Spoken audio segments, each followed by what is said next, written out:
In this video, we are going to show you how to create a match for a new incoming order.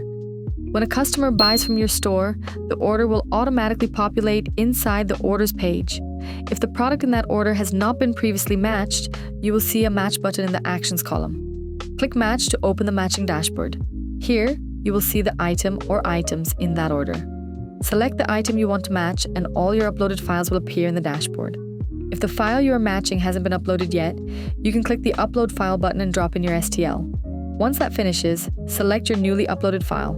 Then click the Filaments tab and select the color you need that item to be printed in. If your item requires third-party components, you can go to the Components tab and search through an extensive collection of parts that can be included with your order.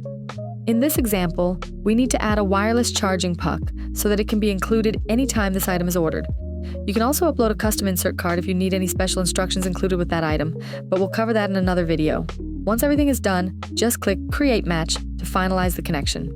Now, if we head back to the Matches page, you'll see your newly created match listed right in the dashboard. The final step is to go to the Orders page and submit the order. This is a one-time action that only needs to be done the first time a new item is matched in Teleport. After that, anytime a new order comes in for that item, the order will automatically get submitted and production will begin immediately. Once printing is complete, the part is post-processed, quality checked, and securely packaged, along with any third-party components or custom inserts you included in the match. From there, the order is shipped directly to your customer, typically arriving in 2 to 3 days.